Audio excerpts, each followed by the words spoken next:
He is the lovable Aussie comedian behind so many of our favourite shows. And our favourite laughs, and he's about to take on his biggest, boldest, lolliest challenge yet. Please welcome Rove McManus to the house. How are you? Lolling. We're lolling. We're lolling all the way. How do you read lol? Would you say LOLing or would you say lolling? Lolling. Not lolling. Lolling. No. I'm not lounging lazily on a chair. No. You're laughing out loud. I'm in a hammock. Yes.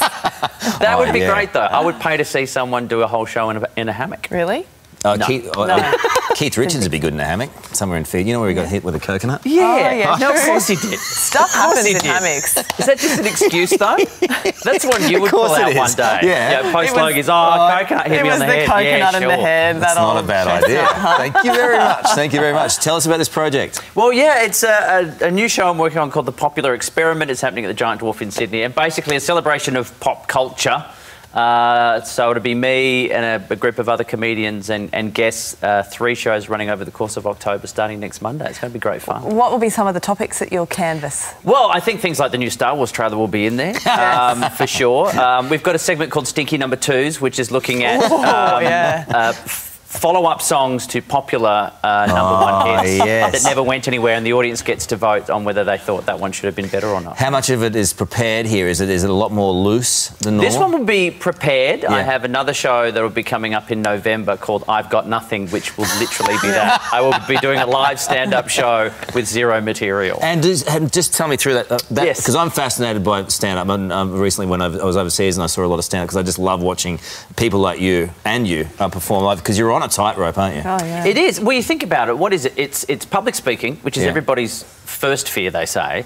But not only are you doing that, you have to add to it now, it has to be funny to a group of strangers, and you don't know what they like or they don't like. Right. So if you break it down like that, it's a terrifying idea that really no one should do. Yeah. So in this case, though, you're on a tightrope, but you're also minus the safety net. That's true. So is there any way at all to prepare for a show like that? No, and if anything, it makes it a lot easier. I have done improvised stand-up before. There's a show called Set List where you get up on the stage and then they just put a topic on the screen and you have to make it up. Cool. So this will be somewhat like that, except there will be no safety net of if you run out of something, you just turn and see what else they give you. So, I'll work through how well I can do, and I guess I should stretch in case I fall. Should the people in the front row be very worried that you might turn to them? There will probably be a lot of where are you from? What do you do? Yeah. What do you do? What's with your T-shirt? Just calm them up. Shoes? What about shoes? That's why I've never gone to one of your shows. No, absolutely not. But it's like when I do a normal stand-up show or even doing television or whatever, to me it's a bit like jazz. It's the jokes between the jokes that I like. You have what you have planned. Yeah.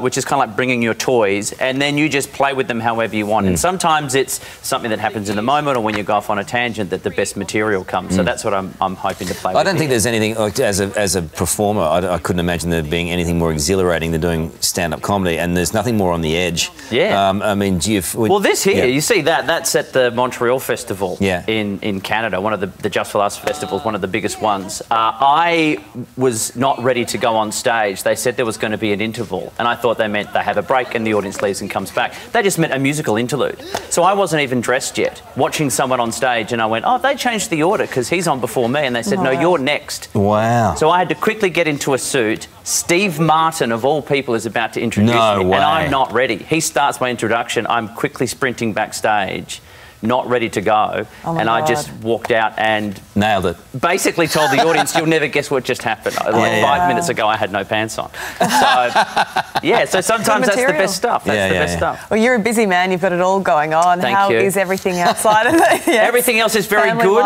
I'm juggling fatherhood and husbandhood, and it's all going very well. Things are good.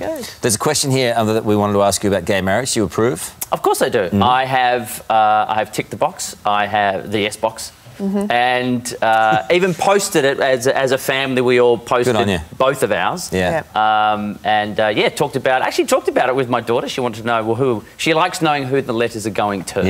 It's still a very mysterious thing. We're putting a paper thing in a red box. What is this? We just hit send on a computer. And so explaining it to her. Well, we just want people who, like Mummy and Daddy, want to get married but can't. And she was asking, well, why is that? Which I thought, well, that's really what it comes down to. The whole thing is to have a discussion, isn't it? We'll see what happens. Good on you, Rove. Lovely to see you. So it could happen, Carl, you and I still. Yes.